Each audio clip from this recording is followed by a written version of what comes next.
Hey everybody, Doug here from 2 Plus Stuff. Today I am hanging out and just gonna do some hobby. I just did a road trip with my wife yesterday. We were driving all around the US. And so now I'm back home. We're just having kind of a chill recovery day. And so the two main goals of this hobby hangout, is to paint up some more Torch and Shield miniatures that I have. It's kind of like a fantasy role-playing game. I'll show you. It's really cool. It's all the fun stuff today. It's instead of just dwarves, it's all the monsters and enemies and doors. At the same time, I am going to be trying to chat with people to get a sense of what 40k army you guys think I would like. And the reason is, I'm not much of a 40k guy. I love the art. I love the background, the setting. Obviously, we do the Emperor Protects here on the channel. Me and Dan Bears. But the reason I don't normally play is because, generally speaking, the game's kind of a mess. And by that I mean they just keep adding more support. So like, unless it's your only game that you really focus on, you keep up with it, you can't. And I've just always liked Age of Sigmar more for that same reason, honestly. But I moved to a area here in the greater Des Moines, Iowa area, where they are probably the most casual and inviting 40k group that I've seen. And I also play AOS with them, but I want to be able to play 40k. For example, a local member here, it's his birthday, and they're doing like a big apocalypse-sized game. And they did like a whole thing of like, what games do we want to play? And of course I voted for AOS, but now that I see that 40k is more popular, I just want to have something that I can participate, right? So I'm going to be looking up for different inspirations for 40k armies. If you have one and you are a longtime viewer, oops, let me turn that on here. If you are a longtime viewer and you think you know what I would like, please let me know. In the meantime, I'll take you on a tour of what we're working on. See some people chiming in. Hey, Electman, Dan, and Hans. So, like I said, we're painting up the Torch and Shield stuff. This game, it's like a dungeon crawler, so you get these like nice cardboard, color-printed cardboard slats that your guys actually like operate on, and then you'll slide them into these little ridges here, and you basically construct the dungeon as you explore it. It's very cool. So I have a whole stack of these doors, or doorways rather. We're just going to throw some very basic colors on them. I have a stack of doors, some that are like iron barred, others that are the more traditional basic wood. I know it's a little hard for the all white to show up. Beyond that, we have a bunch of little dudes. These are our goblins. We have one more gribbly guy that we painted the other day. But these little goblins are fun because they are the ones who have the weapon that I've talked about before in previous streams, where if you played Vermintide, the video game, a Skaven will come out with one of these claw arm things and put it around your neck and pull you in. And that's what they do. They capture you and then drag you towards the monster lair in this game. So we got 4 of those, plus 2 more that are still halfway painted. 4 of the kind of bruiser enemies. So this is more the combat-oriented ones rather than the sneaky, tricksy ones. I like them. And then the Minotaur came with it. I like him. It's a great-looking sculpt for a Minotaur. And then it turns out, I showed off one of the bigger bugs before, but it actually has the same size base as this guy. This is a D&D model, just a giant bug. But I thought it worked really, really well for what I was trying to do with these guys. Like I said, same footprint, so it's the same space on that divider thing. Actually, give me a second. I want to go grab the models we painted last time so I can show you off how they look when they're finished.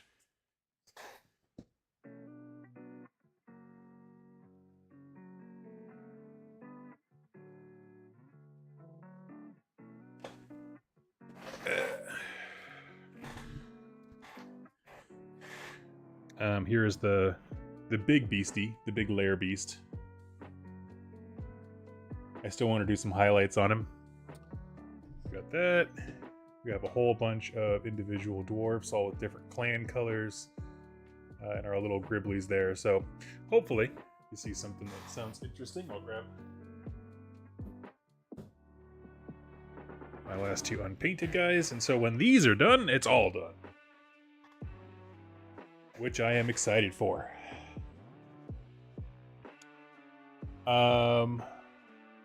Let's see. I'm going to look at the chat here.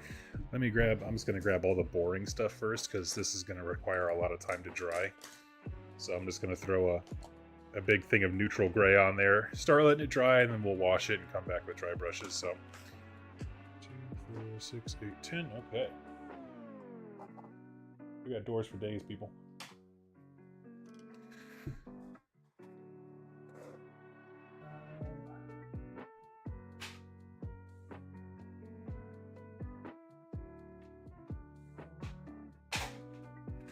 We'll do this. MIG.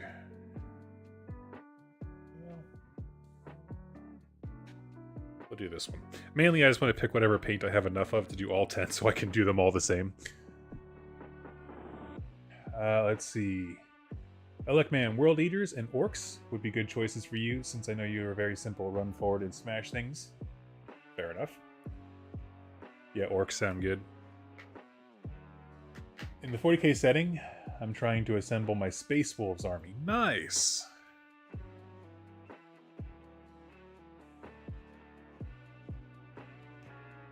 Yeah, we'll throw a dash of this in too.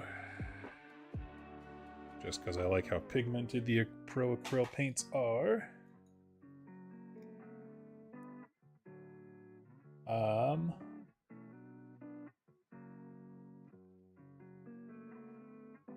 Elecman. Also, we are easy to collect. Buy 2 copies of Combat Patrol. Convert yourself a Coordinate Master of Executions from Chaos Space Marines and top it off with an Angron.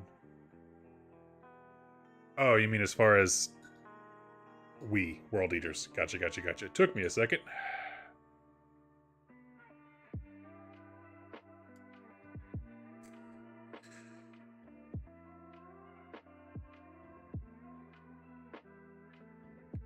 The only reason I want to avoid World Eaters, although that is a good suggestion, is because a good friend of mine locally is getting into them.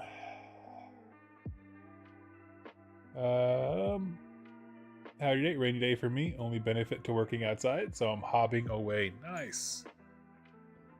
Wargamer Willie, what kind of 40k army do you think I would like?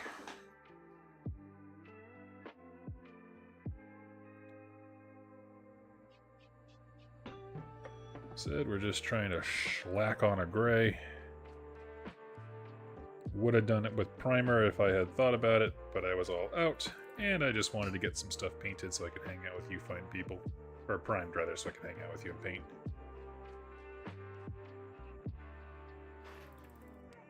Greetings, Julian! By the way, the thing in Vermintide is called a man catcher. Nice.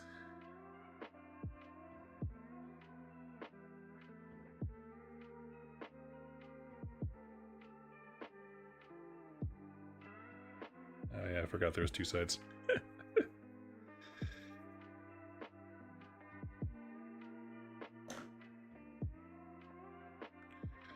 Alright, next time I will outsmart this. We will find a more efficient way to pick it up.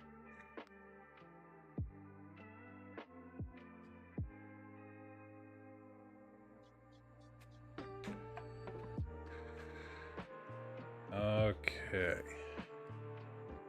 I actually have a ton of Tyranids in Deathwatch. I've never played 40k, but oh my god, I love seeing rank and file intercessors. Nice. That I honestly, so as far as like top factions that interest me, Tyranids are up there. One, we don't have one locally, and it'd be cool to always feel like I kind of fit into a 40k game just by always being the villain, right? That's what Tyranids are. So that might be cool. I think they're their main bad guy in the starter set this edition, so maybe that should make it easier to get into, not necessarily cheaper, but I don't know. Everyone's at home playing Space Marine 2, myself included, so maybe everyone's itching for a Tyranid opponent. If only someone played locally.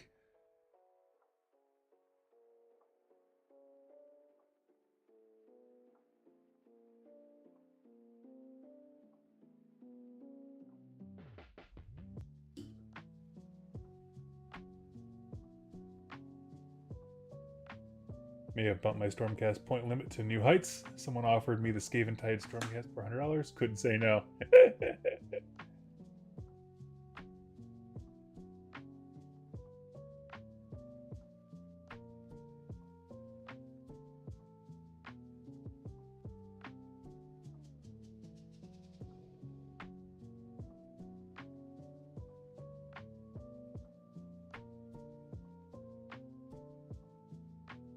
Wish I could play Space Marine 2, no PC or PS5. It looks perfect.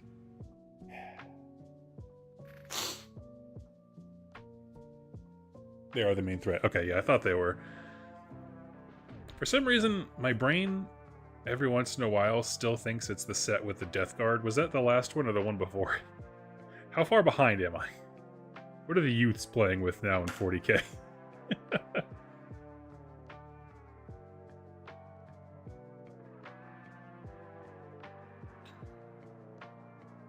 I still remember the days when Dark Vengeance was the best way to get into the game.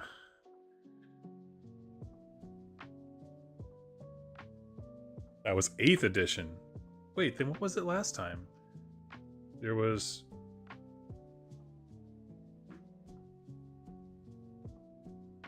Death Guard? What was in the middle between Death Guard and... Oh, 9th was Necrons. Thank you. That's right.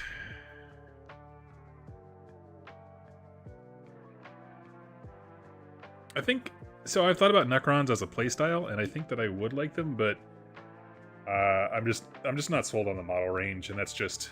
You know, if I'm not getting into the game to be competitive, the models take up so much of the mental space for me, so it's like, I think I would love like a kill team of them, but like a whole faction or a whole army, it just doesn't visually interest me. I like having different organics and stuff like that to paint.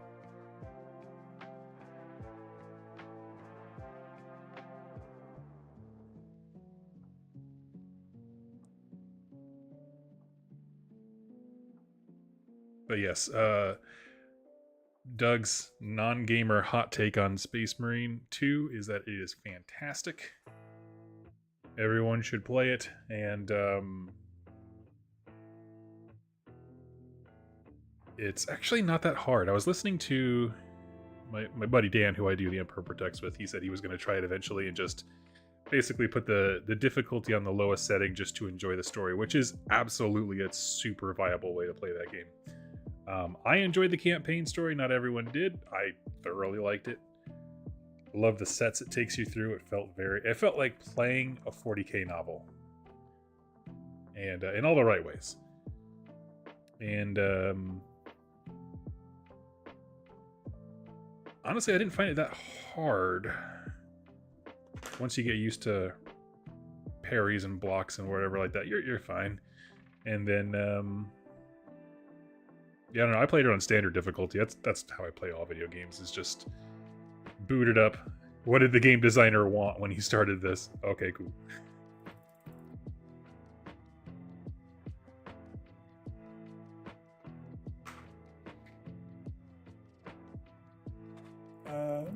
I'm curious what 11th edition will bring. There are any factions left that need a full range refresh? Eldari maybe, but it sounds like they're getting their refresh with the Codex next year. 40k ranges that need a complete redo. I don't know about redo. Maybe fleshing out. I mean, I feel like I don't know. There's just some of those armies that no matter how many units they add to them, people always want more. I feel like obviously Space Marines are their big moneymaker, but like Adeptus Mechanicus is a big example of that, where it's just like those guys love their army. They love the aesthetic. They love all of it. And I do too. It's really cool. I thought about playing as them. I don't know how they do on the table or what their rules are like, but I understand. But they're, you know, because people who play Heresy will grab those models and be like, oh yeah, this is my, you know, my Arch Tech or whatever, Leader Boss Man, and all of a sudden there's just a lot of crossplay that GW doesn't apparently like for their models. Who knew?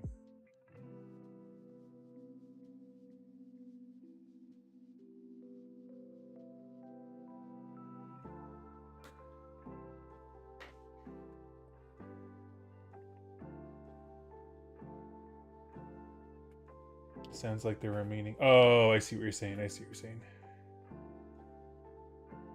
The Elves got some really outdated models. I only picked up Elden Ring last week. Okay, you know what's so funny, Willie? I picked it up 2 weeks ago, and I was like, oh, role-playing game. Sweet. And I mean, I got through the tutorial, and then after that, I was like, this stopped being fun immediately. I want to explore the world, and I feel like I'm being too punished to do so. So, no. I haven't booted it up since. And then Space Marine 2 came out, and I was like, screw all that. I just have a great time with this. For the Emperor and whatnot. And other such benedictions.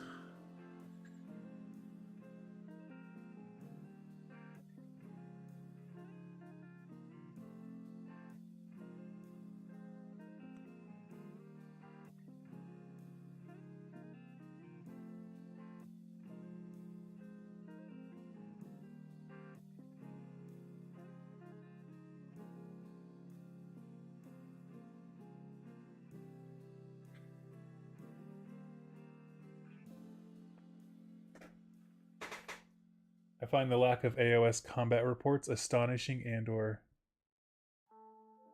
content you may fix. Dan, you mean like the lack of AOS battle reports? Have there not been many? I don't watch battle report channels outside of the rerolling one guys that were are my friends, but they haven't recorded in a bit. But like battle reports are just generally not something I'm into unless sometimes they're really helpful. Like if there's a unit that I don't understand how to use and I see a battle report where someone takes it, I will immediately open it up and be like, does it get nuked in turn 1 and you never get a chance to do the cool thing? Yes or no? And if the answer is no, how? But it's always like to learn a specific thing. I don't just find watching games to be enjoying. I think I'm much more attracted to the social aspect of the hobby, and so just watching it just doesn't do it. But I love folks who do. It also helps when the hosts are nice and you feel like you're hanging out with people in your group rather than just watching a game. Which is why I watch the Rerolling One guys so much. And why I don't care for a lot of Battle Reports channels, because I'm not here for the game. I want to feel like I'm at my game store hanging out with my friends, who I'm there for. Not for the game itself, but you know what I mean.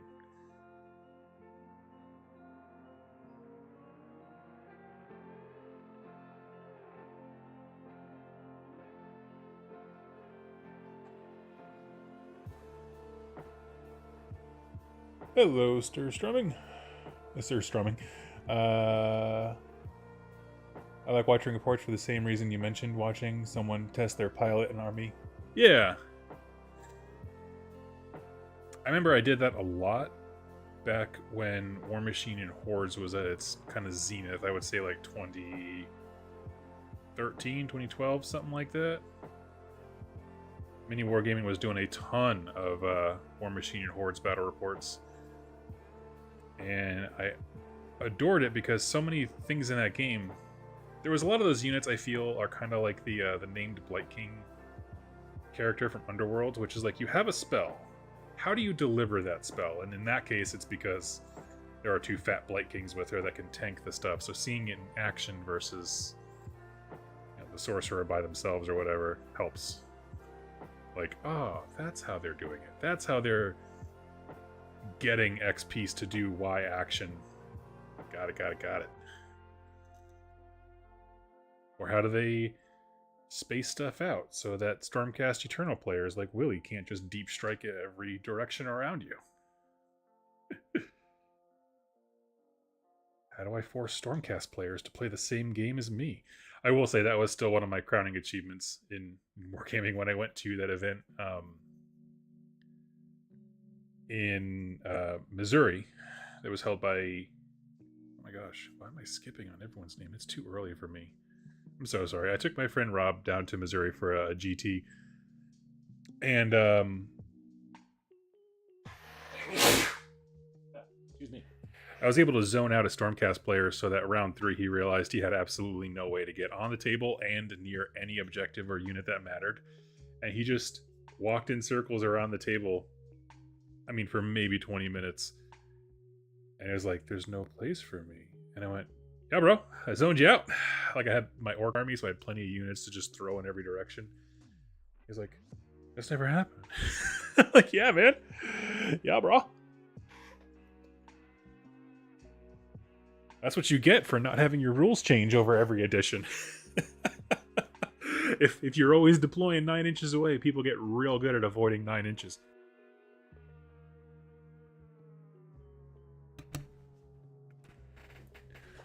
Let's see.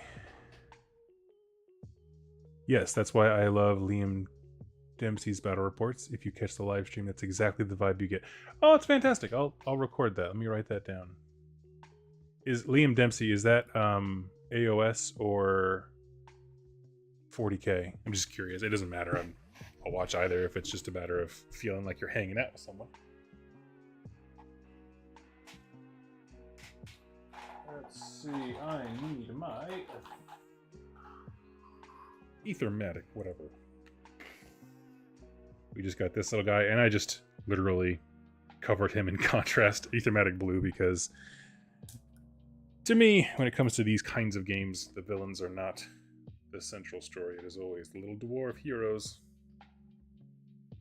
So these guys are painted very simply. I might go over with a dry brush just to highlight some of the yellows. That's the yellows, the skin, and then come back with the yellow for the eyes, is what I meant to say.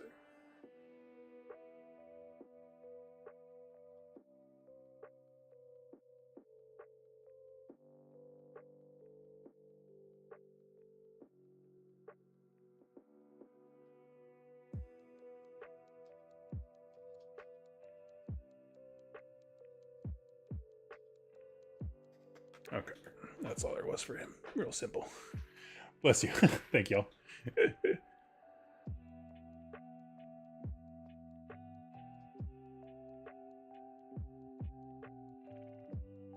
Let's see.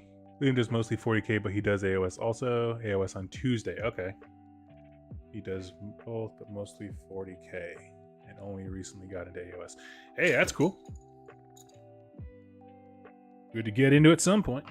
Alright, let's see. Let's do...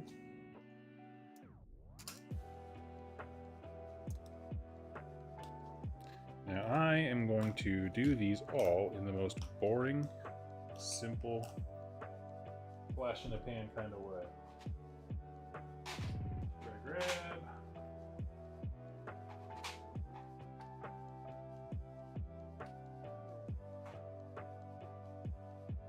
Light umber.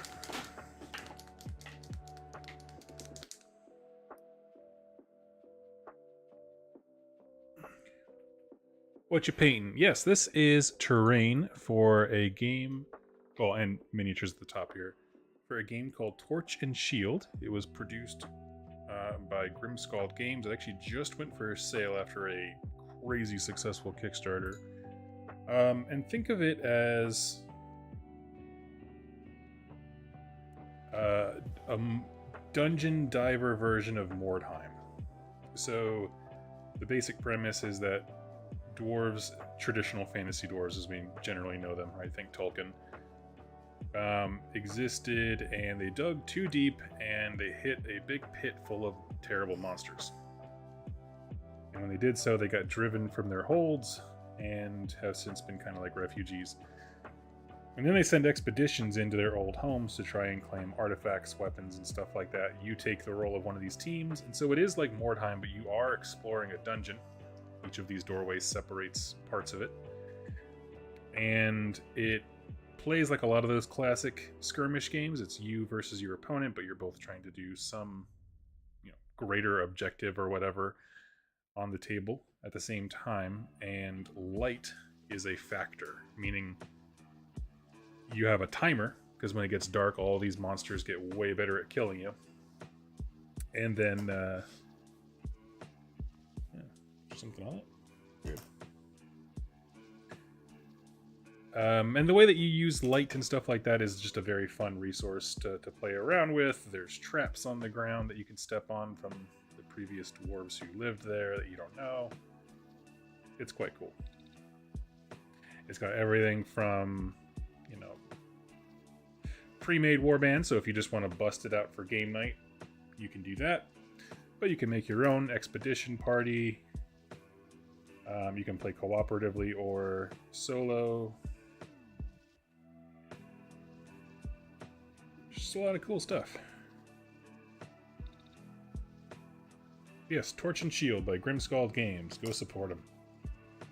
They sent me this like forever ago just to do like a hey, can you do us a shout out for you know, our Kickstarter or whatever. This is like several months ago. I was like, absolutely. So I did, and then I was so hooked on the game I decided to join the Kickstarter, like not just support it with their free copy, but I paid money for my own books and stuff like that. I think I also got the dice and like some cards and stuff like that, I believe. But anyway, it's very fun. It's the kind of thing that I'm going to just either play solo or keep in my back pocket in case I can convince a family member, like, hey, so what do you do? Like, I have a great game to show you what it looks like to use models and stuff like that for a board game-esque war game. And the rules are written as such that you don't have to use the tiles and this kind of stuff. You can just move in 3 dimensions. That'll be just fine. I think the only thing it doesn't really account for if you do that is elevation. Just don't use elevation rules. You know, you can do whatever you want there. So I am going to base coat my Minotaur in brown. We're going to go back over it and make it a different darker brown with lots of fur and tones, but this seems like a good base.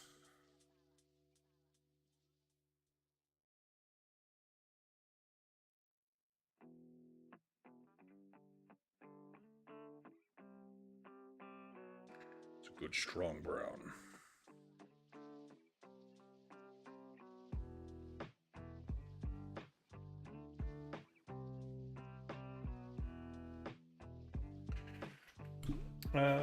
Torch and Shield, gotcha.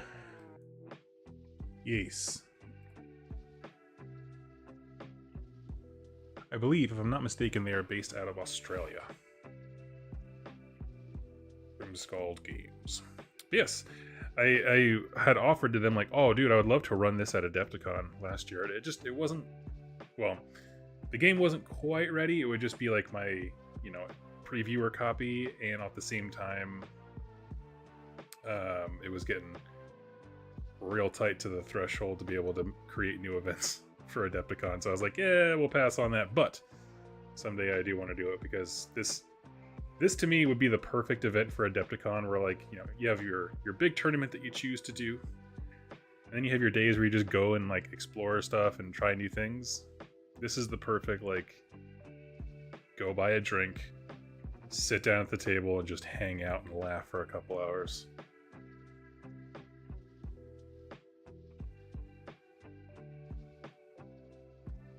We'll get the stick too, because why not? We'll just make sure they're different tones when we're done. As far as a 40k army goes, so if you are just joining me somewhat recently, I have a local crew who is probably the nicest group of 40k players I've ever actually met in person. Very casual, very chill, very helpful when it comes to, you know, how you can improve your game and stuff like that. And I want to jump into it, but I don't know enough about how they all play. I got some great suggestions for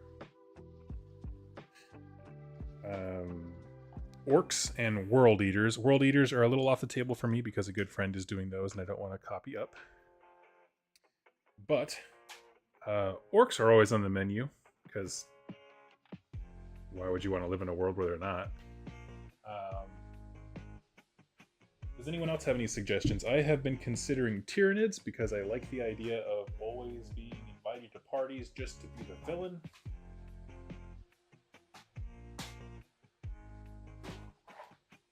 You know, it's kind of like how sometimes you like being the DM just because you like being the person that your opponents have to fight. Or your players have to fight. It's the same idea.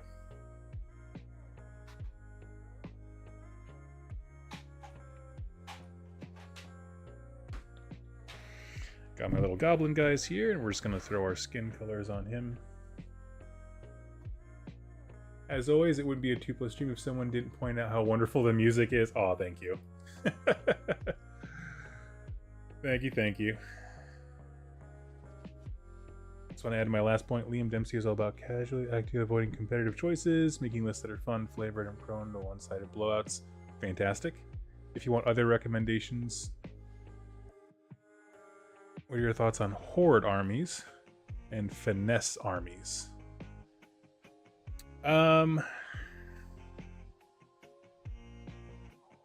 You know, I don't mind horde armies as long as the hordes do something. Like, one of the things I didn't enjoy about my Bone Splitters for a while is I just, at the tail end of third, I felt like I was just spending so much more time taking my models off the table than enjoying them on it. And that was kind of their thing, right? Like, we're not good at much, but we'll just make it so hard for you to peel us off objectives that we win that way. And it's definitely a playstyle, but I didn't feel like the units ever had these fun big swings where I felt like I was deleting something off the board, barring the Wargog Prophet Stare.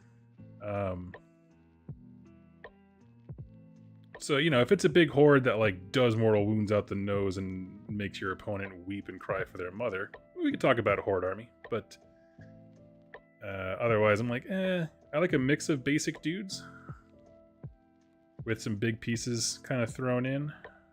But I wouldn't say I'm a horde army guy.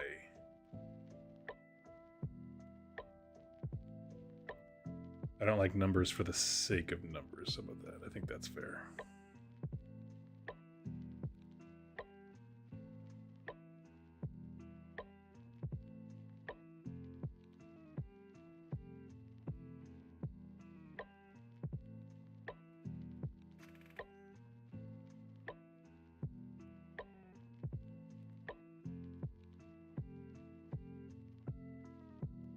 I like armies that have 8 or 80 models, nothing in between. Yes. I think my sweet spot is like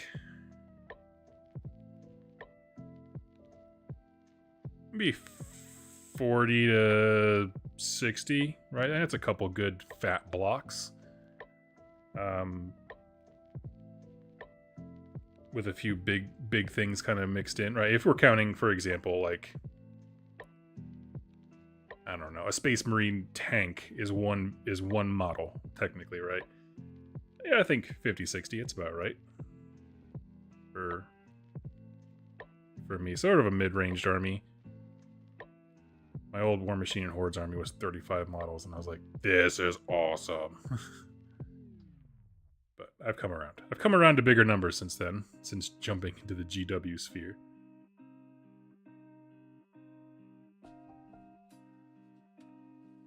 Tyranids are perfect for the warriors being medium-sized, easy to paint, and Ripper Swarms fill the horde aspect and fit onto 40 mils. Nice.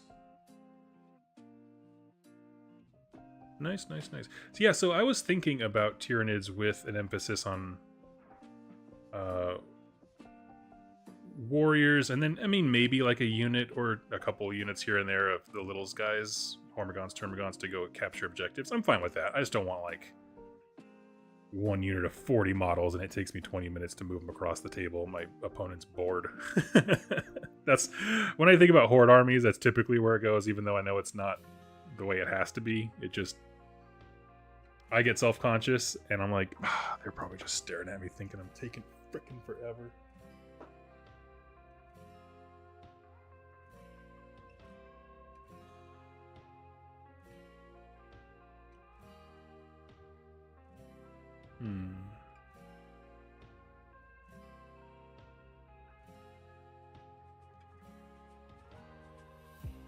Alright, we're gonna grab some Mantis Warrior Green. I like having, well, normally I like having very dark orcs, but lately I've gotten into the Plague Bearer Flesh. I like it a lot. What about finesse armies like Idoneth Deepkin or Daughters of Cain? How do I like them? As long as what you're trying to do is clear. So for example, right, like Deepkin is a utter mystery to me. I don't get it. All the different all the units have different things they're good at, but you have one static set of you know, army abilities and stuff like that. It kind of is a bit much for me. Daughters of Cain is more straightforward because you look at what, you you pick witch elves. You're like, okay, I can now go through and filter all the abilities that just affect witch elves and kind of come up with a strategy there. You don't have to like feel like you're missing out if every unit doesn't get the most out of their army ability.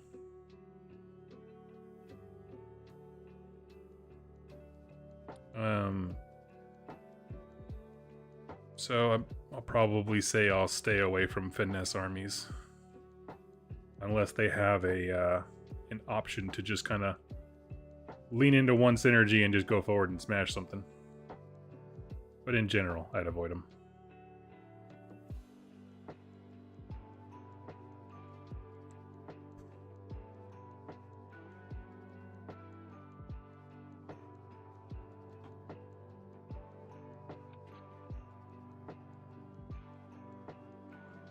Chat here. So I'm not yeah. Or as long as I learn the army and just get really good at one specific style of play. Like if someone gave me a Deepkin army and they're like, you have to play this for a year, I'd be like, okay, and I would just pick a unit and just lean into that. To the detriment of everything, even if I'm ignoring half my army rules, I'll just pick a thing and be like, I can do this. I can do this much. I can think this hard. On game 4.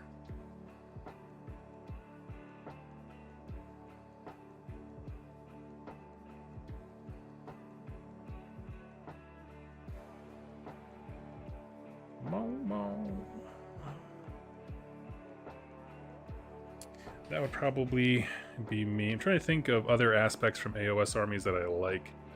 I love Maggotkin and Nurgle because your dudes don't get scooped up off the board very quickly. You're around for a bit. As long as you come with a few things you don't mind losing quickly, that's fine.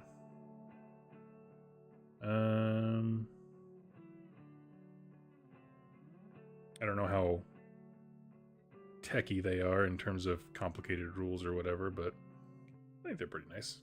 I like the models. Well, Drukhari could do exactly what you're describing once they get their codex. They have 3 branches of the army: Cabals, Witch Cults, and Covens. They lack defense but are extremely mobile and smash in melee.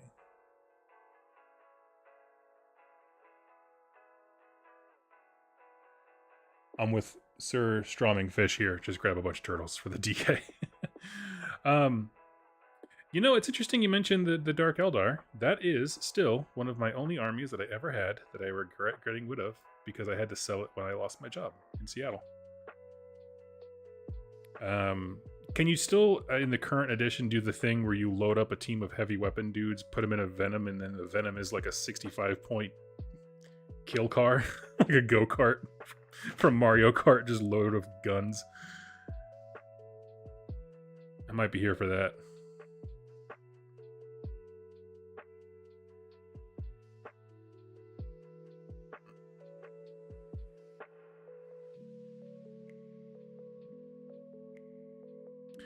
Yes, when I was living in Seattle, I painted up a set of whatever that version of the Start Collecting boxes was back then for the Dark Eldar, but I did it in sort of it was kind of like a vague Mag Max kind of thing where I used a lot of I weathered them a ton more than normal Dark Eldar are weathered. It had all the paint marks and stuff like that look like they were scraped on, almost like Mad Max, like you would imagine, symbols and stuff kind of crudely painted onto the vehicles.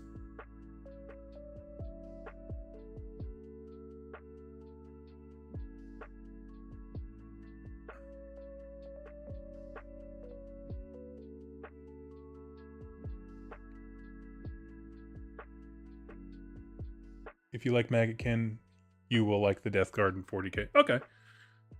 Well, yeah, that's a solid 1-to-1 comparison. Thank you, though, Alekman. I don't expect you to know everything about a totally different game system by any stretch.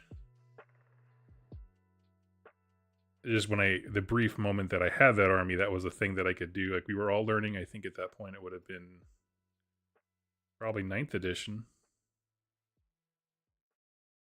And that was a real neat trick that no one was ready for when I busted that out on game night. I was like, oh, so I can just put these 5 guys with whatever their equivalent of Meltaguns is, in this little Venom here, huh?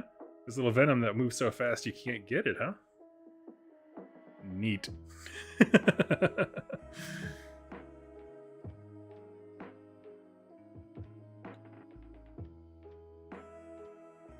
yeah, okay, missed a part of his back. Missed his back fat. Can't be missing the back fat.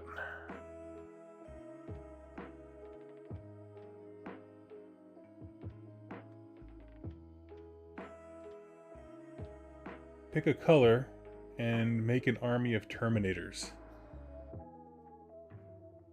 Oh, for 40k, just make an army of Terminators, like based on a color, yeah.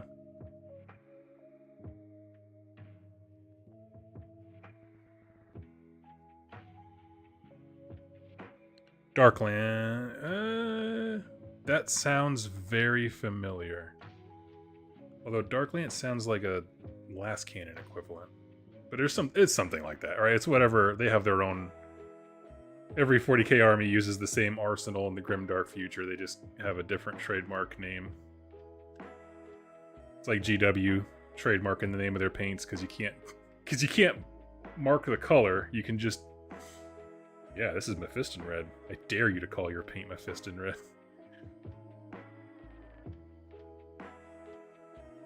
Same concept.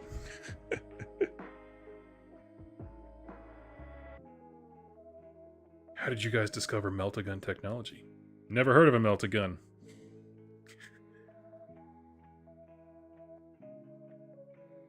Point to their equivalent.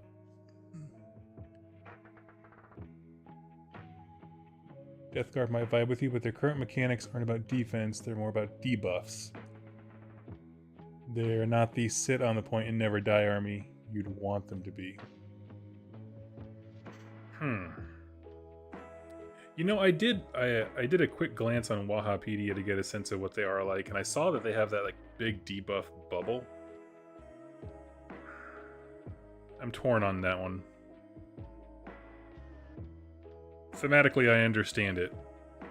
Gameplay-wise, I'm like, -1 to do everything is just not super fun, even if you're the one who's dishing it out. Because it just means the game's gonna stall.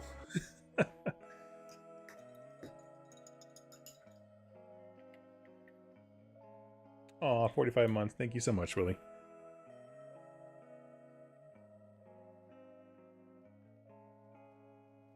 So here's what I'm thinking as I'm doing all my base colors for my minis here. For my big bug, this is a D&D model. What I'm thinking of doing is putting down like a copper and then painting over that with like a brown contrast or a couple different browns, just for the big plates. Not so much for the actual buggy, fleshy bits in between. I might actually just go with some flesh color contrast and grab those, but I think that might look cool because that would give me like a vague copper appearance with, you know, those same browns and stuff like that. That's what we're gonna try, and if he looks terrible, I'm gonna windmill slam him in the trash can because I don't care. I got him at a, it was like a door prize, just for showing up to a swap meet thing.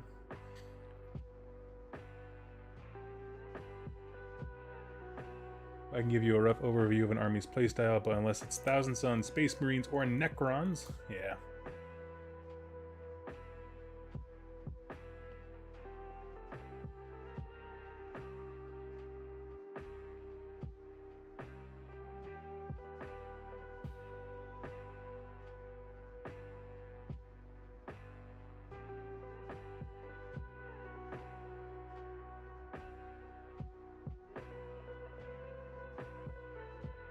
So now I have to go in between all the little plates, get all the little fleshy bits.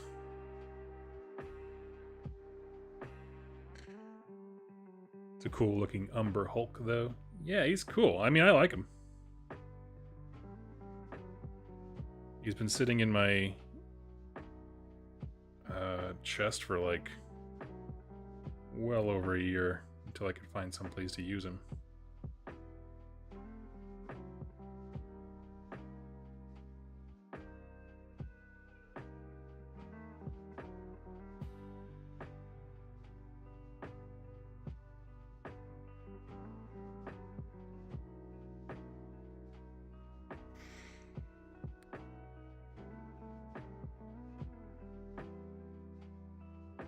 am considering, I haven't stopped thinking about Dark Elder. But I don't know how much support. I mean, I know that they're kind of like in a edition translation, so like I don't expect every army to feel supported. That would be unreasonable at this point, I think. But I'm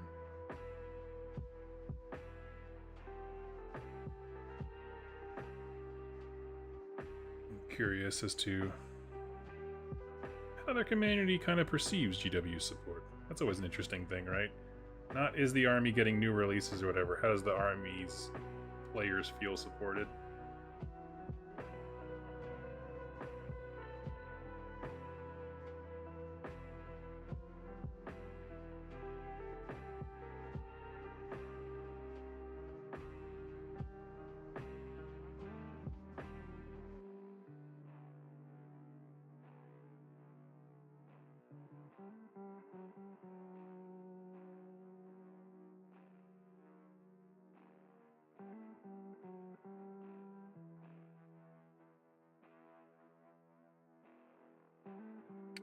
Let's see.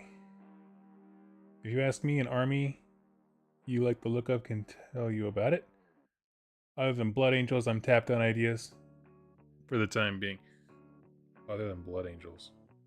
Blood Angels, Blood Angels, Blood Angels. Oh, yes. I remember during The Emperor Protects, that's my more of a podcast style show, but I do with Dan Bears, and we go through all the Horus Heresy books. It's here on the channel. But we read one of the ones for the Blood Angels, and I remember going into it like, man, I've heard so many good things about this book. I'm expecting that at the end of it, I'm going to want to buy a Blood Angels army. And it just didn't. So I'm like, well, if their seminal work doesn't do it for me, I don't think anything will. So I can easily pass up on that one.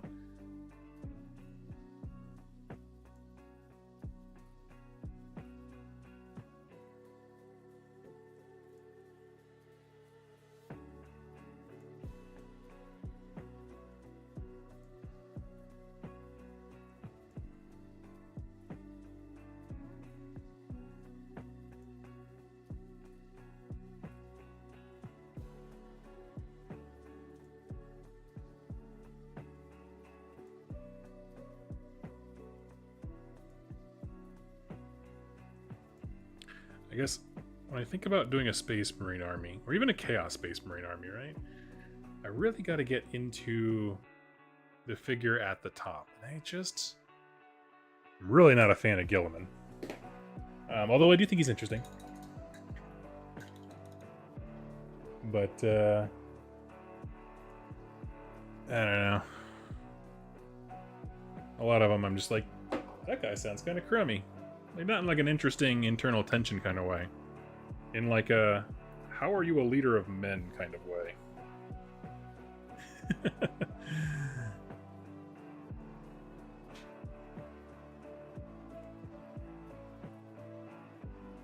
Well, not men specifically. Soldiers. You know what I mean?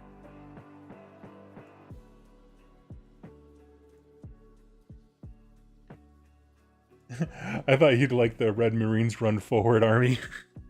Are they very melee focused? I will also admit I am unabashedly dubious of armies where I feel like some of the more interesting units are still Firstborn rather than Primaris. Like, if I'm going to get into Space Marines, it's going to be all Primaris. Although they do now have jet jump troopers. There we go. So maybe that'll help. I don't know how good Assault Marines are, but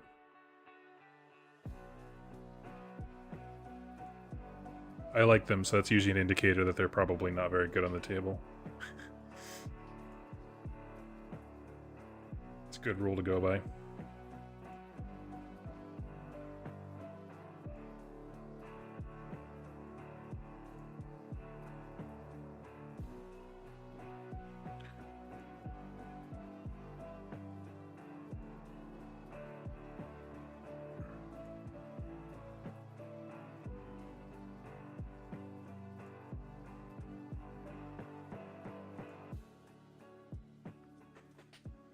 Yeah, so my plan is to do like a wash or whatever, or maybe even a thinned out wildwood on top of that to make it like a really nice dark brown with some little bits of copper peeking through. We'll see how it goes.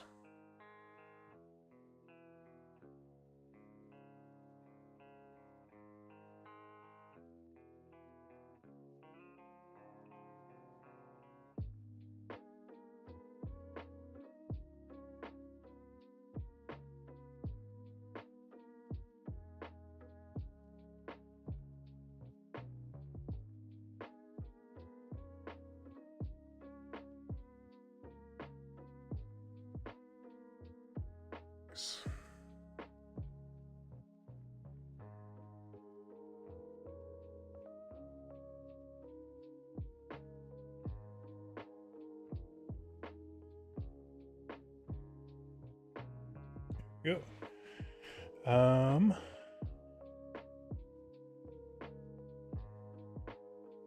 Refreshed Sanguinary Guard Kit. Can you tell me about the refreshed Sanguinary Guard Kit? Are they Primaris now? Or like... I don't know what that means. Refreshed.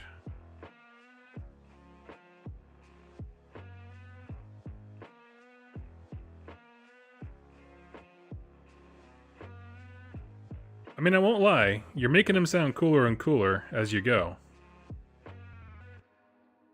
Also, Mephiston is a cool character if I needed someone to attach to, and it wasn't the angel himself. I guess I do kind of like look at 40k armies very much through a 30k lens, and that's not fair because right, 40k is its own setting, and they've had 10,000 years to ruin or write any stories that I like or didn't like in the Horse Heresy, right? Fair enough. The only one that's off limits for me in terms of Space Marines is Dark Angels. They do absolutely nothing for me. I read 2 of their books. It's too many. I didn't like them.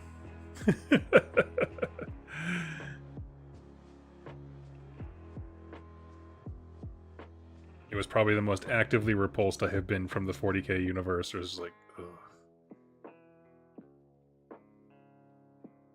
I'm trying to think of other ones where I finished the book and I was like, I kind of want to do an army of these guys. I did feel that way with World Eaters, but it was specifically a 30k army, which I'm not gonna do. I just don't play enough 30k, and I really love painting my Sons of Horus scheme, so probably I won't.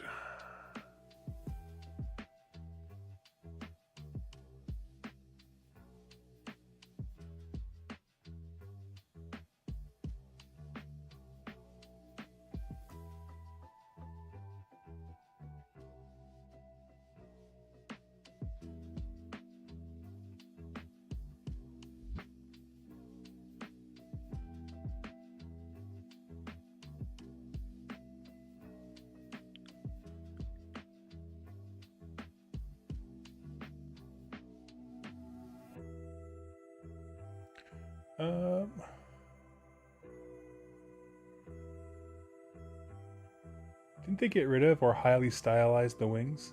Can I send you a picture too? You can send them in the Discord. I don't have it open right now, but yeah, they're not good looking like the previous iteration. My guess is they look a little too much like Stormcast. Oh, so people thought they were running prosecutors as proxies. Oh, now I gotta see them. Hold on, I got the. I actually have the Games Workshop, or sorry, Warhammer community page pulled up because I thought maybe we would go through the battle pack that just dropped, but now I really want to see Space Marines, Blood Angels.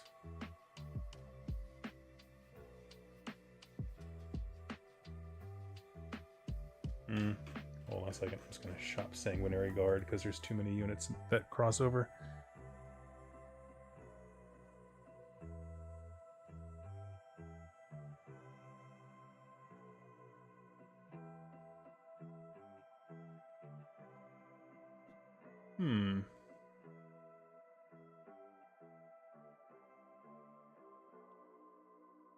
Sanguinary. Give me 1 second. I'm typing with one hand and it's very awkward.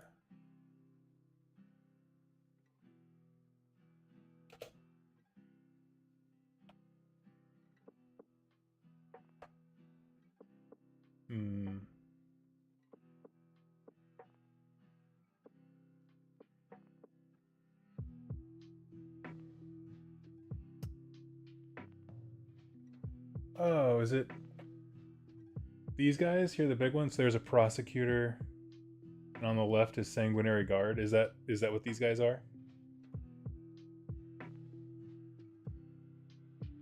Because I dig them.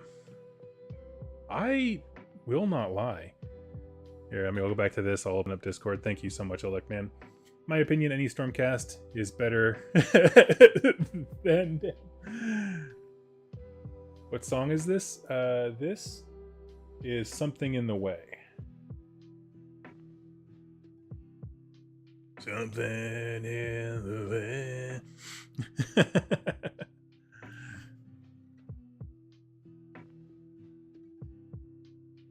Sing it like you've been strung out for a couple days. That's how you know it's grunge.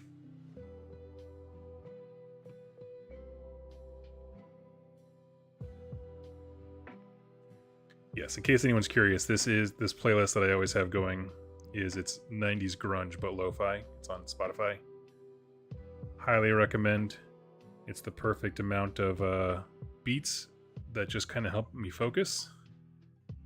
And then when my brain is not at a super intense point, I kind of chuckle because I recognize the songs. It's fun. Also, it's a perfect soundtrack for when you leave a family event and you just need to like talk trash about everyone you just spent time with. It's great background music. Cannot stress that enough.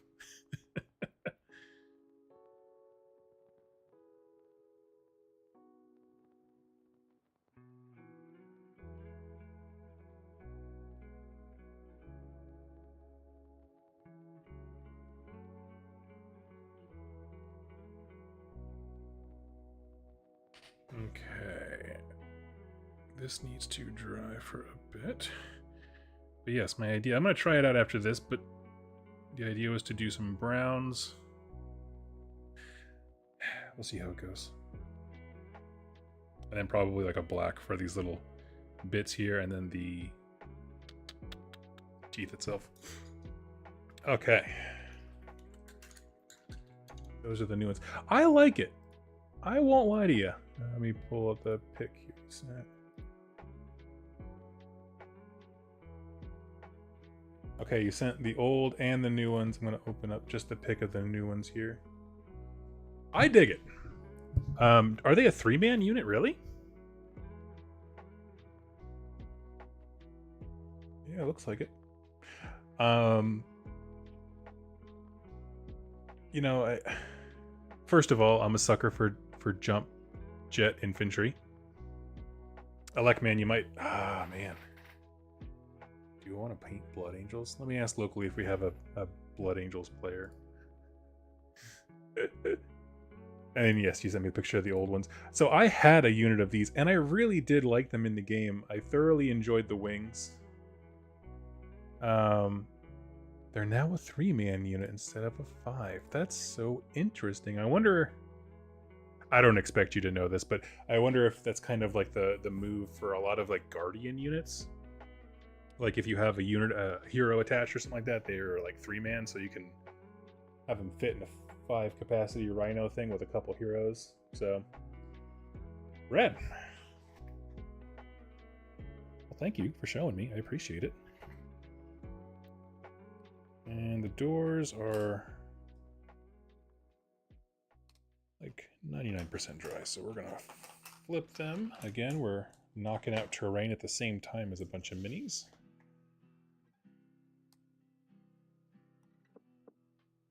Blum, blum, blum, blum.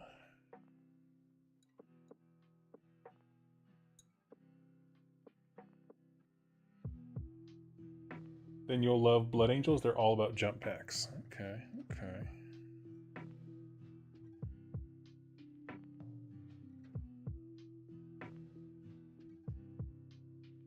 Well, I certainly love the fact that they're getting more Primaris support. My big thing with factions like Space Wolves. Did it just place something in the way all over again? Most of the units that I really, really like tend to be newborn. Or oldborn, whatever their firstborn. I don't know what their name is. Old Space Marines. Tiny guys. Tiny kings.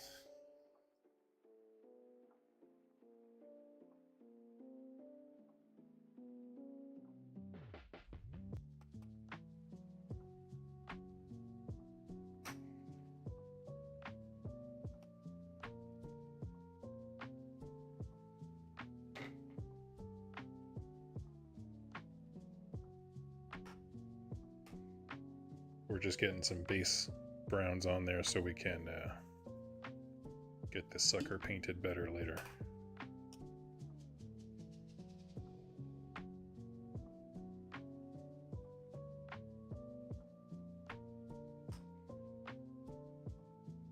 They're not bad in theory, but I don't want GW ever said why Sanguinary Guard we're going from the 3 instead of 5. I mean, I don't know.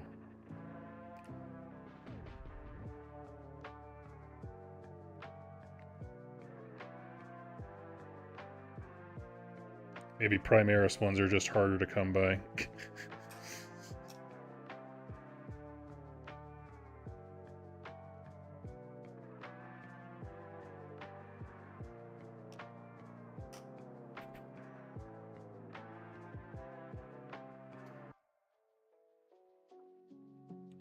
Okay, put the painting thing to the side.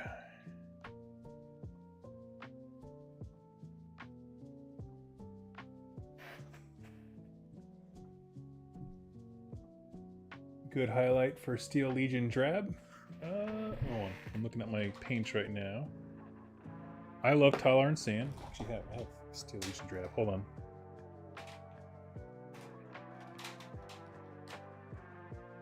An extreme highlight might be Ushabti Bone if you thin it down really, really well. Like a very, very edge highlight. But yeah, I'd probably go Talar and Sand. I don't know why I can't find my other one here. Depending on the tone you want, Baneblade Brown might be, if you wanted to bring it more to the brown side than the tan.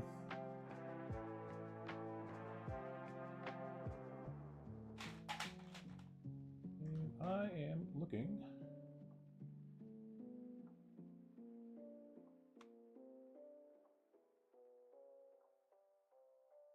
Where is my silver gray? Where are you?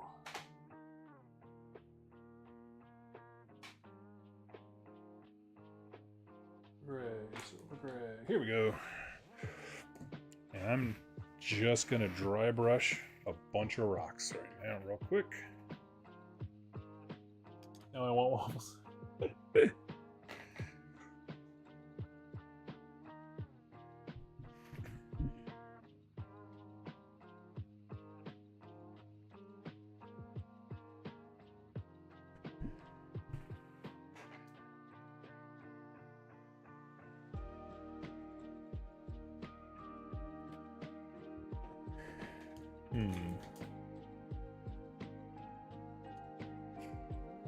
We're gonna take this fat Mamma Jamma hobby brush.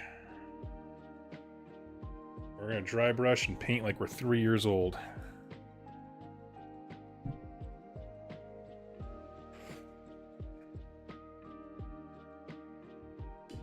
Let's see if this works. I don't know, I'm making this up as I go. Hey, that works just fine. Look how much effort it looks like I put into that.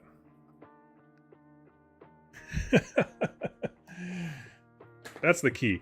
Honestly, if I ever gave a painting class, it would just, instead of being like wet blending, you know, out the nose, or like special effects that'll make your girlfriend barf or whatever. I don't know. Just a lot of different Adepticon classes of, I'll teach you to paint a specific thing. Mine would just be like, make it look like you do more work than you actually did.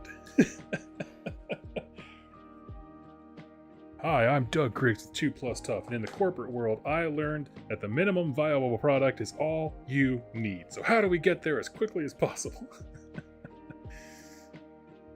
So you can get back to doing what you love. Sleep.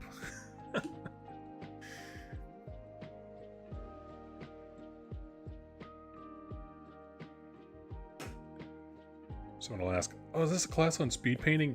No. It's a lifestyle class about being lazy.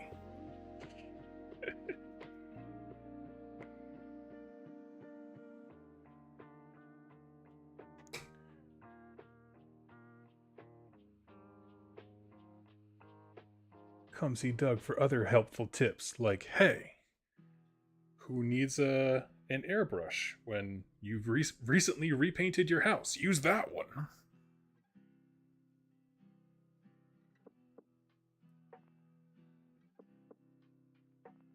With that attitude, do you work for the video game industry? No, because you see, I'll actually have my presentation completed as opposed to making people go home and get the downloadable content after Adepticon. that's the art of the deal. That's how you set yourself apart from Bethesda. You don't need to wait for this to be stabilized later. You'll be disappointed now.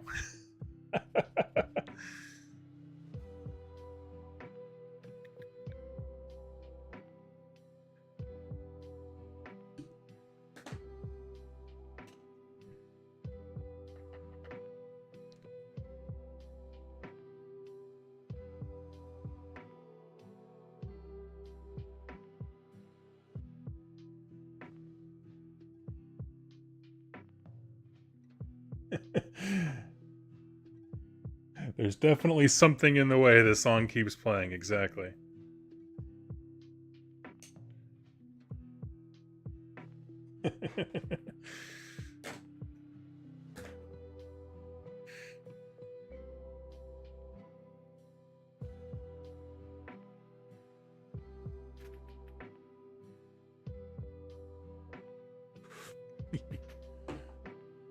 Yes, Space Marine 2, I was telling my buddy Rob this, is the first game that I have bought new. I didn't pre-order it because I honestly didn't know when it was coming out. But I think like the day after it went live on Xbox, I snagged it.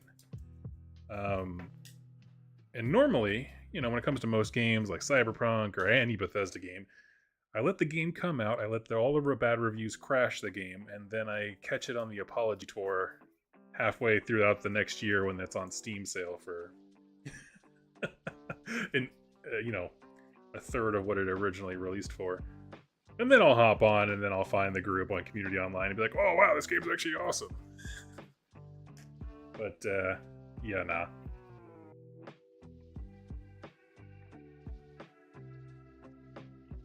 I think the last game I bought brand new before Space Marine 2 might have been the Game of the Year edition for Morrowind that came with Tribunal and Blood Moon mixed in for Xbox.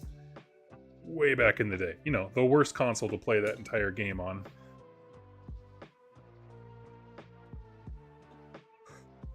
I'm just throwing a little on there to make the bases pop. So, you know, it's been a minute. That was high school.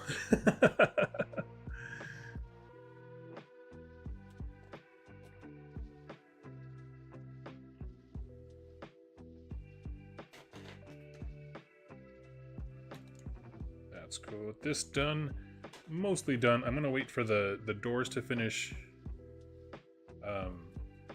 drying, and then I'm just gonna take some lead belcher or something and just go over the handles and the bars for the metal ones. So nothing special there.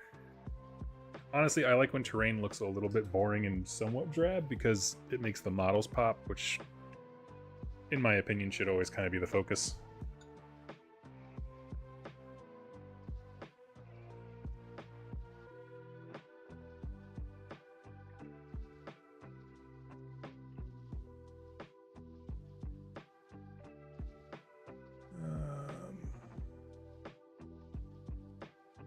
Last brand new game I got Shadows of War, before that Skyrim. Nice.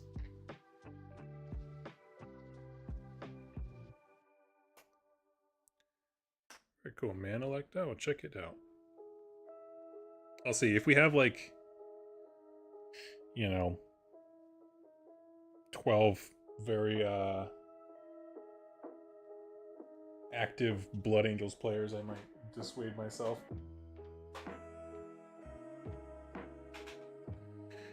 But barring that, that sounds very interesting to me.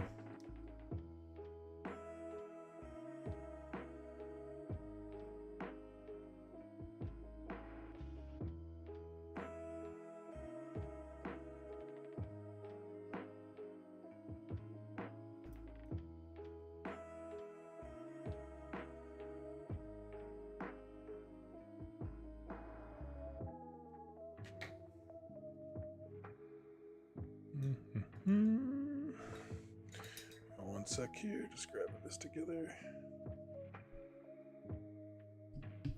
All right. Grab some of these thick boys here.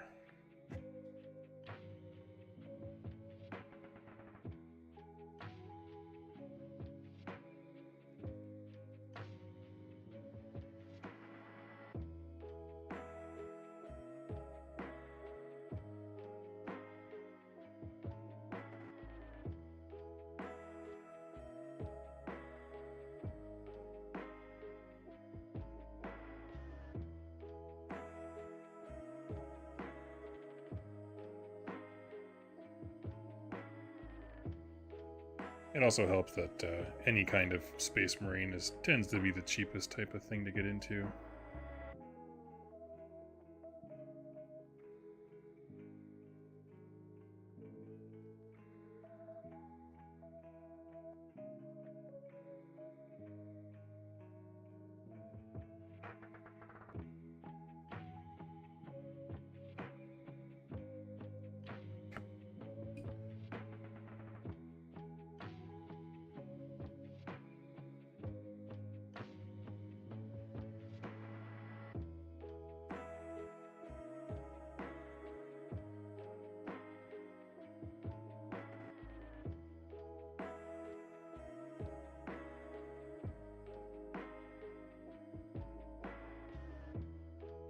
Just a hot second here.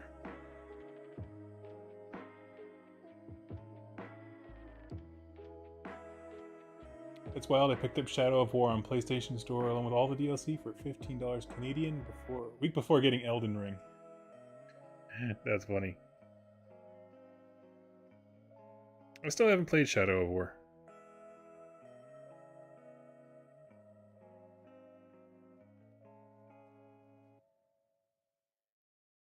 I am just finishing up Assassin's Creed Valhalla when Space Marine dropped. It was fine. It was fine. It dragged to the main story for so long that I honestly forgot about it for a bit. Just kind of felt grindy.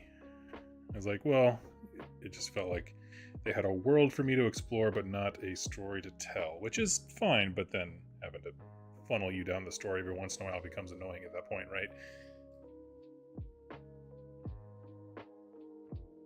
If it's like Breath of the Wild, where it's like, hey, exploring is the whole thing. Just go. That's different. But trying to pull it back to the story that's not that strong.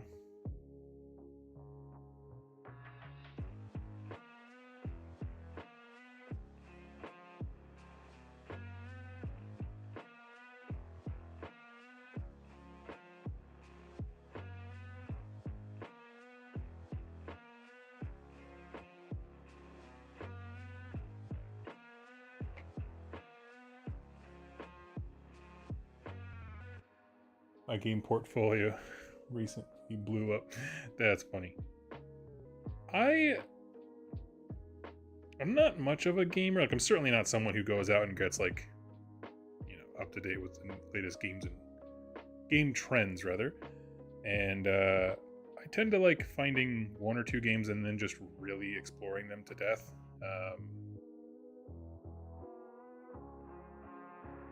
Trying to think of some other ones that I've just really fallen head over heels into.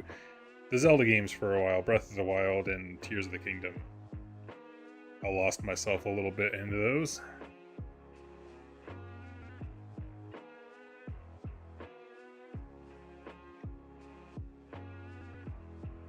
Tears of the Kingdom was definitely responsible for at least one lapse in content on 2+ stuff, but probably multiple.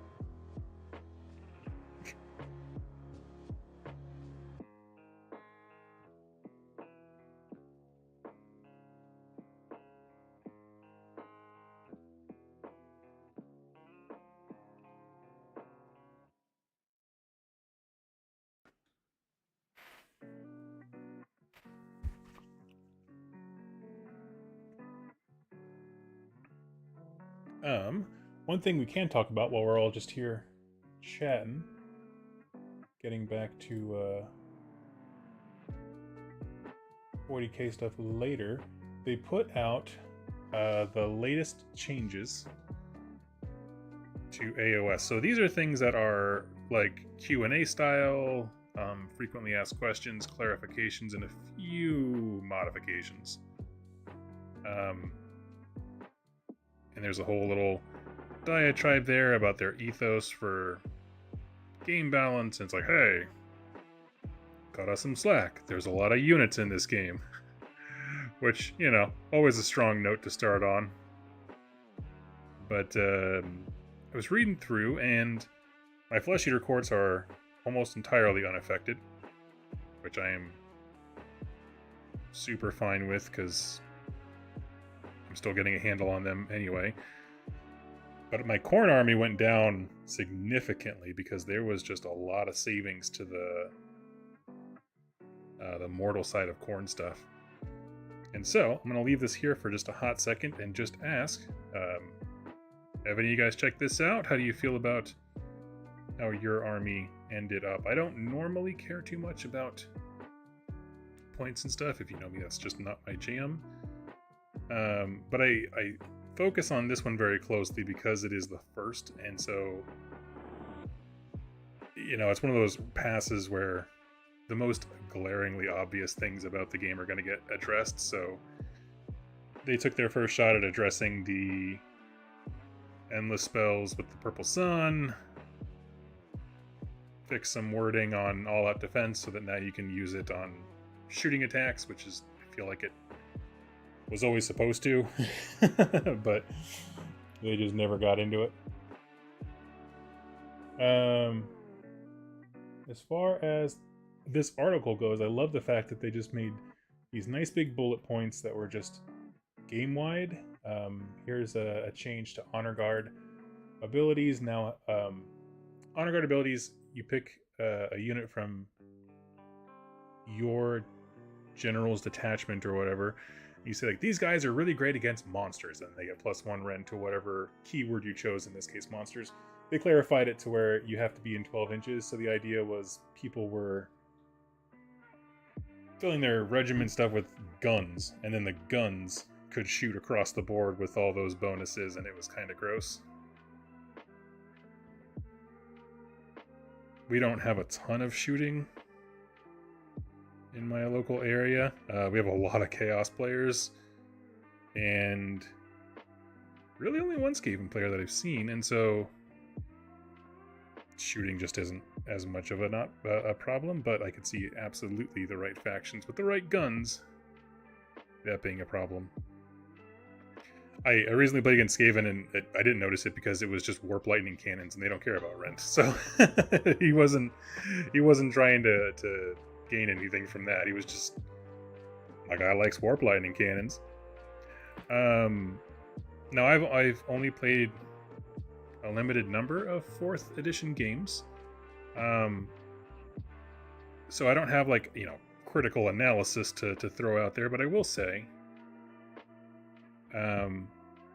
it is very obvious to me that some of the endless spell stuff, as was predicted by Vince and friends over on Warhammer Weekly, needs to be reined in, because when you just make it free,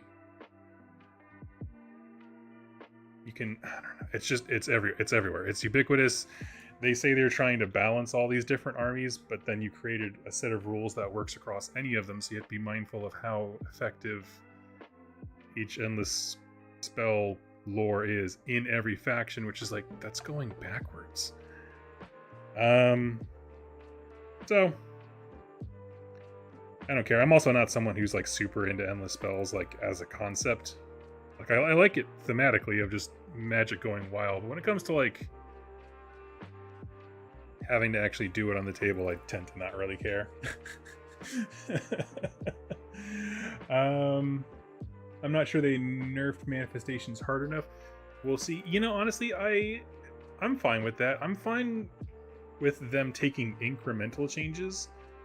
Just prove to me that you're at least looking at what's going on, right? I mean, we've had those times in GW history where it's like, you guys don't even really seem to acknowledge that there's a game that you make rules for these things for. Now, it's been a while since I felt truly that way. But, you know, at least they got someone looking into it. That's all I just want to know. I just want to know that you're looking into it. This thing that's incredibly unfun in your game, you should have someone looking into that. Whatever that might be, you know, of course it's different. Army to army, opponent to opponent. But, oh no, we lost a hand. Okay, we'll do the knife separate and then we'll glue them back on. Happy Slanesh got something for their terrible army rule, but man, this still doesn't make me want to drop all money on the Hedon Knights and expand the backlog further. I'm actually kind of stuck right now. I have fully painted and based my Mortal Khorne army and my Flesh Eater Courts. We finished the basing last time I did a stream. And I have no idea what I want to do next. And that's kind of why I started the stream to talk about like a 40k project. I was like, I just want to do something different. But I like where I'm at with my AOS stuff. I want to learn how to play the Flesh Eater Courts, even though I'm struggling to do well with them. And I'm keeping my Khorne stuff until I see a Korgus Cold model GW. Cowards.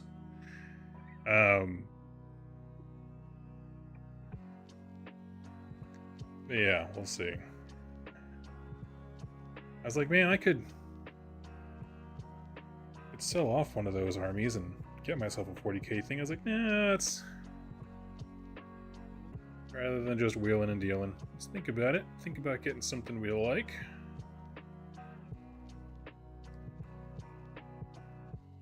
Have a good time that way.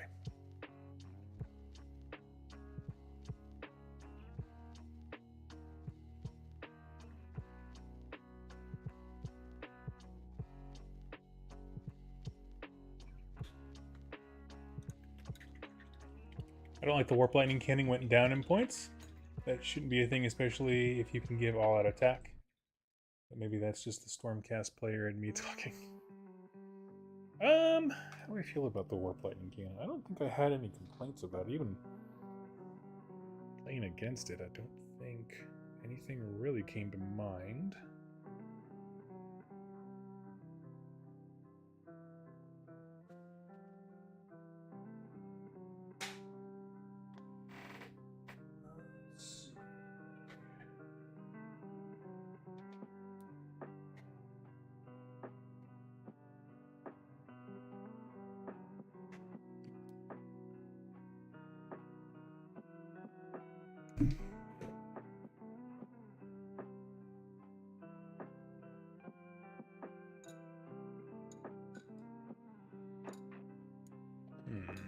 Oh, here it is. I was looking for my dry brush. Here we go. I'd rather take a deft hand and fail rather than absolute murdering it and having... Yeah.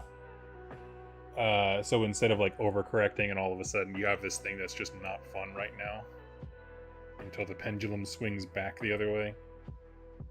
I know exactly what you mean. Which I feel like in the past is how GW has a long history of different ways that they approach FAQs and stuff, because there's some eras that I distinctly remember looking at their FAQs being like, first of all, do any of you play this game? But then secondly, of like you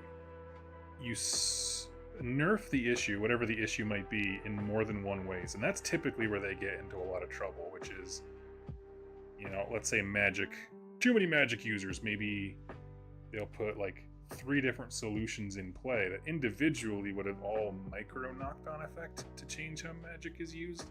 Because you did all of them at once, it's now a bankrupt system that nobody wants to play, or something like that. Like, they just go too far. Which is always a risk that you run when it comes to balancing and stuff. But point is, I agree. I would rather have them just show me that you're acknowledging that there's an issue, and then take your time working on it.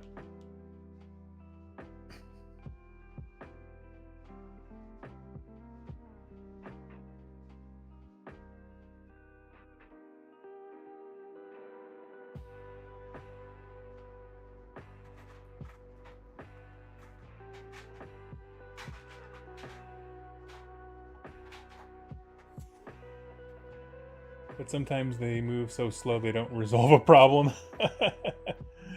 Yeah, I think... Oh, I mean 3rd edition AOS unit coherency? Yeah.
Alright. Grab some wild wood.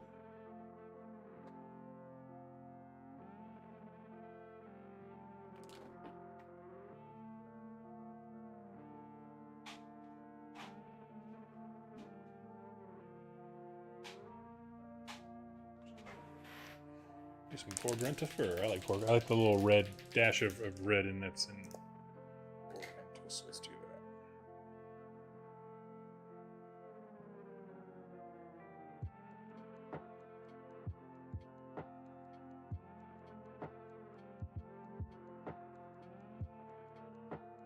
So what I'm doing is essentially just tapping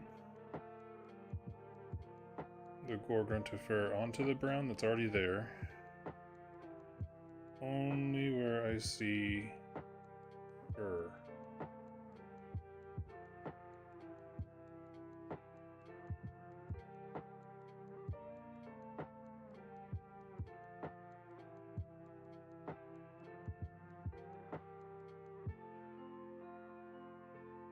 And that'll kind of give it like a rough appearance, and of course we'll dry brush later with a little highlights, so it'll bring it in a bit more. But when it's all done, I just want to have a nice separation between the skin color and the these guys are all in focus, not the Minotaur. That's kind of annoying. There we go.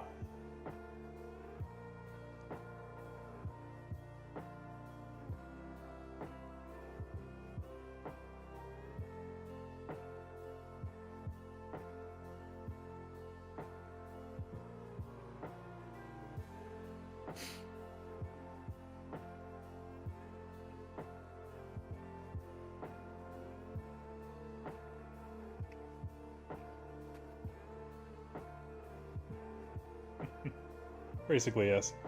I'm more curious what the thoughts were on ward rolls and mortal wounds. Army still having ward on every unit, but removing mortal wounds has been an odd shift. Yeah, I will say the mortal wound game has changed.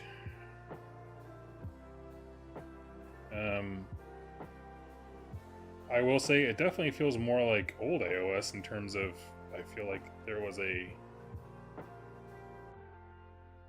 I just don't feel like there was as much mortal wound spam as there got to be towards the end of third when the game first started. I don't know if that's just my opinion.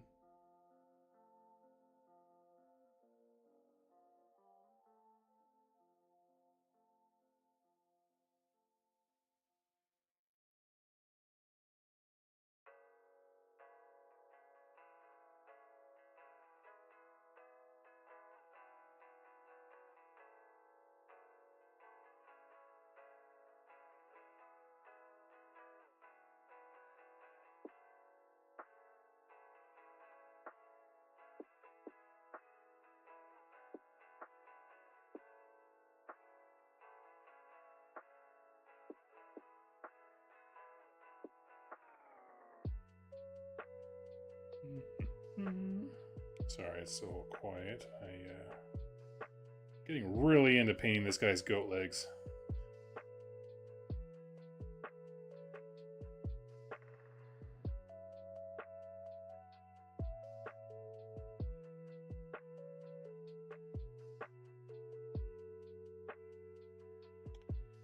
As far as I think GW was right in the points affect Lumineth units. I just want to play Wind Temple army that people don't find cancerous.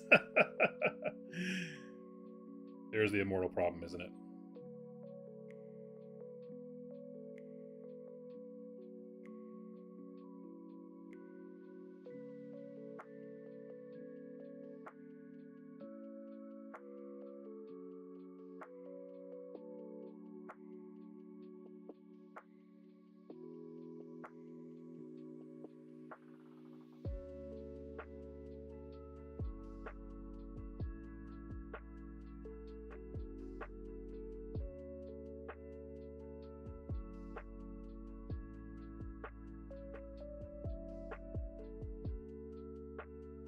Mr. Tumnus, exactly right.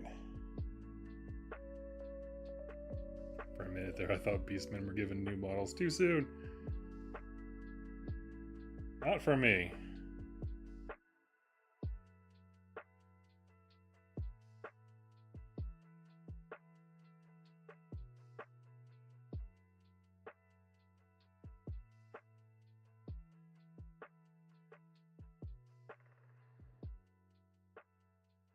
Does have a little bit of fur on his hands, I'll give it to him.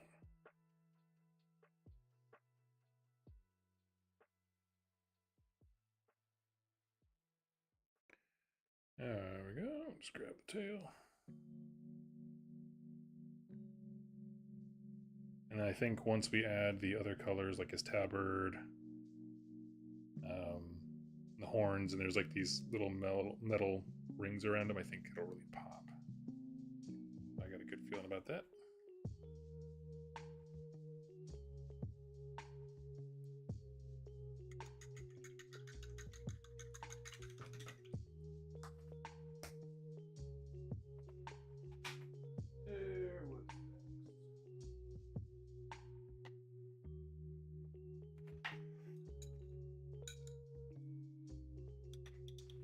Specifically, less save stacking means a need for less mortal wound spam.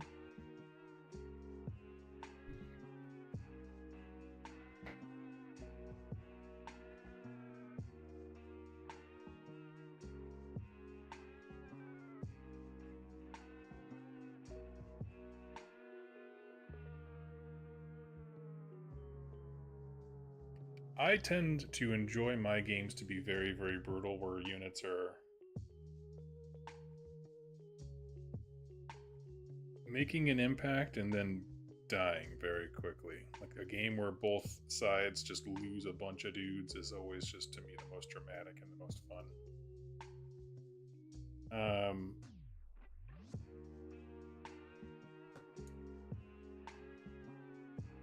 And to that end, getting rid of summoning and stuff like that has been a big boon to me because I just feel like stuff dies a lot. I love it. Less stuff coming back. Stuff's dying. I adore it.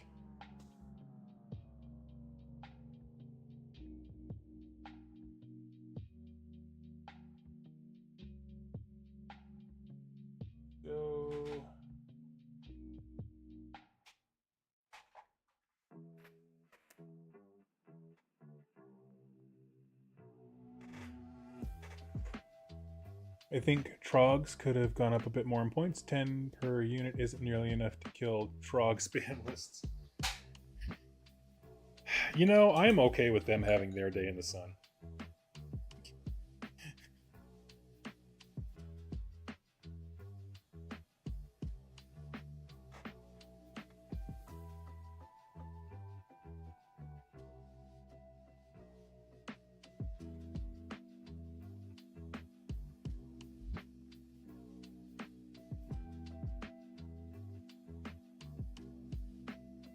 I feel like Trogs haven't been the belle of the ball since they were released.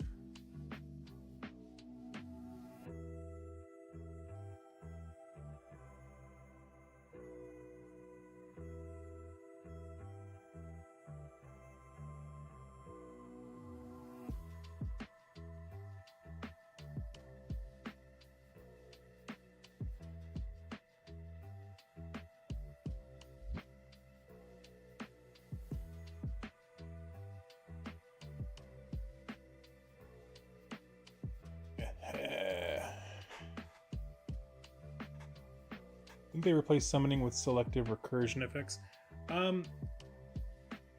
Not really. Like, if I take a mortal army of Horn, I do not have a way of summoning a new unit, like a demon unit to the table like I used to be able to, which is what I'm referring to when I say summoning. No amount of Blood Tithe points will let you buy one. Now, if you brought some units, there's definitely ways to increase rally. There are, in some armies, like Death Armies, ways to bring models back to existing units, or set up whole new units. But not just summoning in the sense of, like, Ex Nihilo, I have a unit now.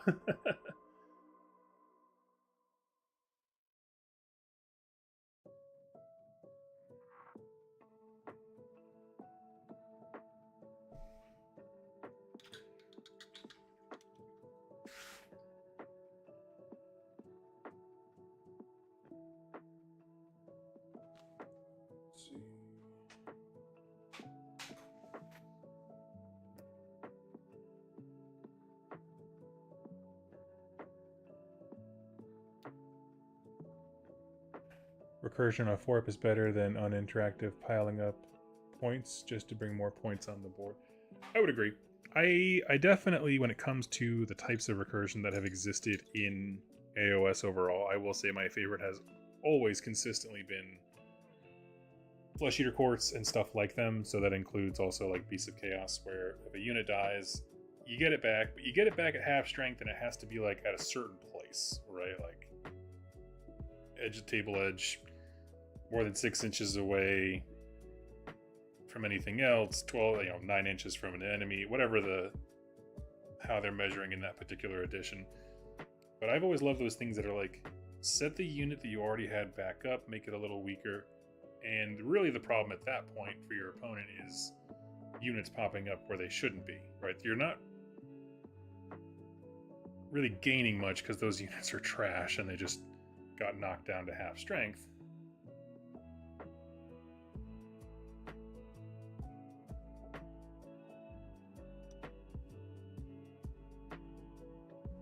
And for my last trick, I am going to do the brown wash thing that I first postulated doing when we started this whole thing. So, set that there. Grab some speed paint medium. And then we'll have the forbidden crossing of the streams as we then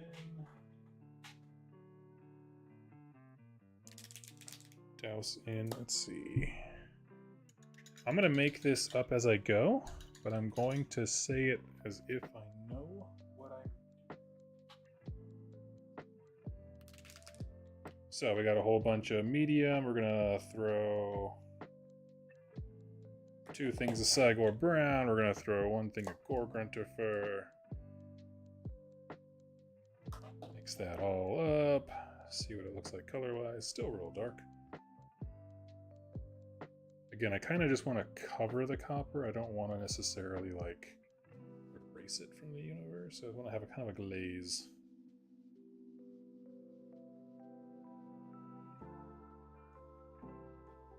And say it with me. We trust the process. That is just about what I was going for.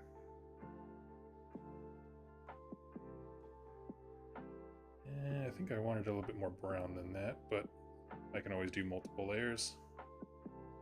You can always add more. It's a heck of a time to get it off.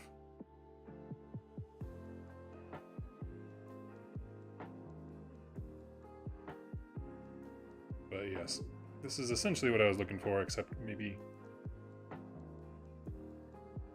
I added a not quite enough cyborg brown.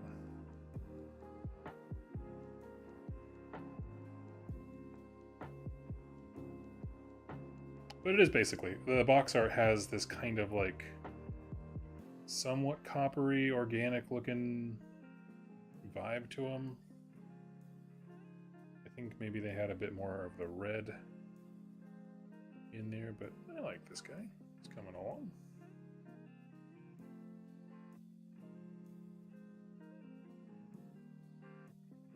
But I think he needs to be a little bit darker just to kind of break up the difference between his little skin bits and buggy ones. Already he looks better.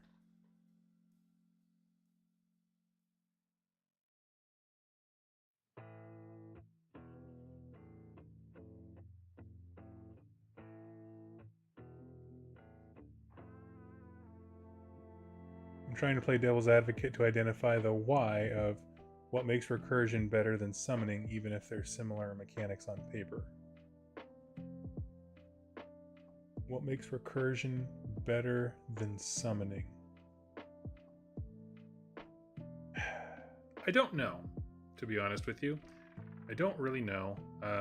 What I do know is I dislike when it feels like the game's not moving. There's nothing less fun to me than playing, for example, we'll just pick on a faction, Soulblight Gravelords. You play them, and those games where it feels like no matter what you do, it just doesn't matter. You'll never punch hard enough to feel like you've made a difference when you fight the faction.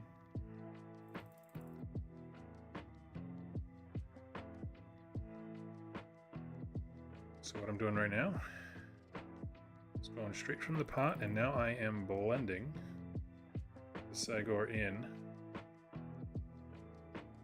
to bring those darker bits that I wanted. And you can see I'm kind of just pulling it up because it's kind of mixing with that thinner layer we put on earlier.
There we go.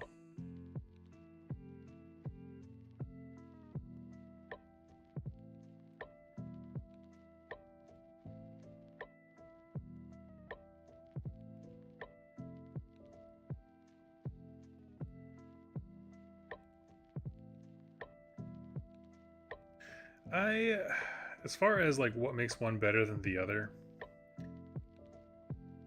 I don't really know, to be honest with you, in terms of like game design, what that adds to them lever mechanic wise. I will say that there should always be an option for it for the exact horror reason as blue horrors, which is just don't make me buy one unit, pink horrors, to then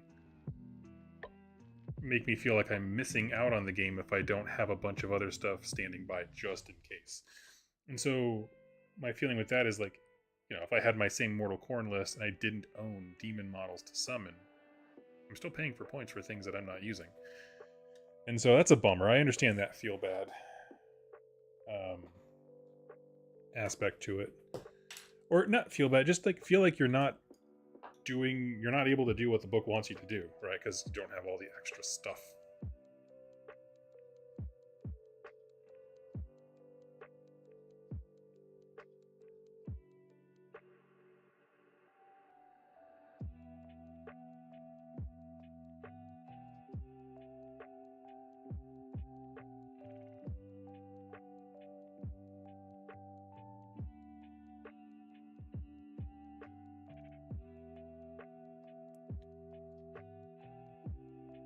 Doug, what's your take?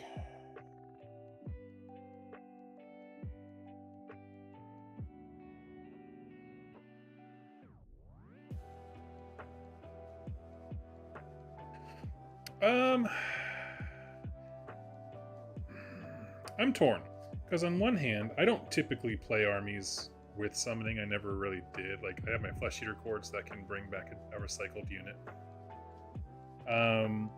I personally don't have a problem with that, provided that being recycled is part of their core design. So, like, getting back a unit just cause is one thing, but if I designed a unit to be terrible and only stay in minimum sizes,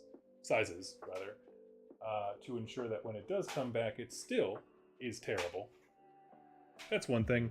It's different when it's units that take an immense amount to kill, and that's, I don't know. My feel bad is just from not changing the game of the state of the game. So, like, having a unit be brought back to life is fun to me if it does something.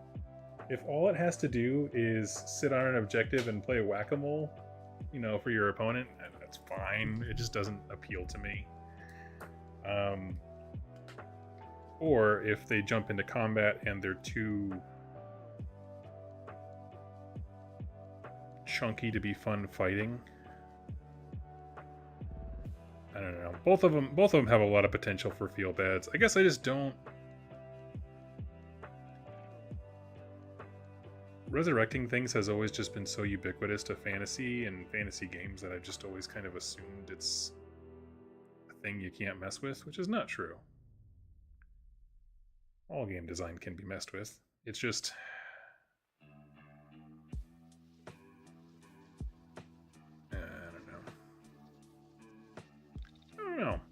I don't really have much. The more I'm thinking about it, I'm like, I don't have a strong opinion. I'm more just like surprised they got rid of one.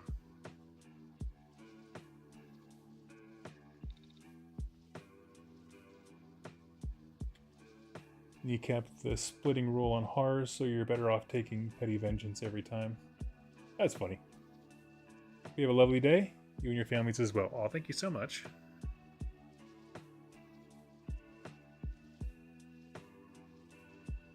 But yeah, I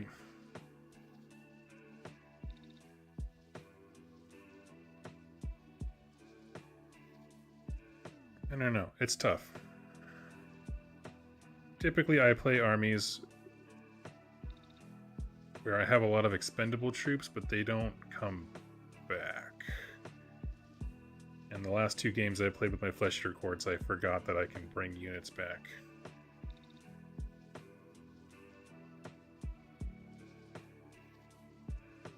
Because sometimes I forget I'm a death faction.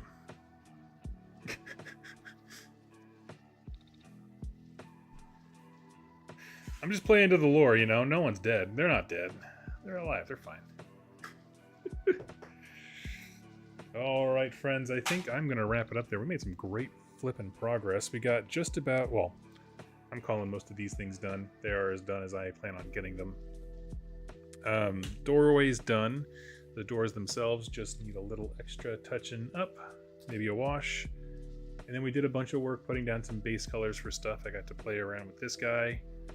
I will wait until he dries and I will take pictures and show you guys what he looks like. But hopefully he's cool. Did almost the entire Minotaur. Not quite. Still got his little hooves and then his base and stuff like that. But he is looking pretty fine. So everything just needs to dry. I have a habit of putting washes over contrast way too early. So we're going to try to avoid that this time. Anyway, thank you all so much for hanging out with me. And I don't know. I hope you guys have yourselves a wonderful week. I'm going to get back into making videos here soon. Hopefully at some point we'll learn about the Stormcast release date. So I would love to talk about them.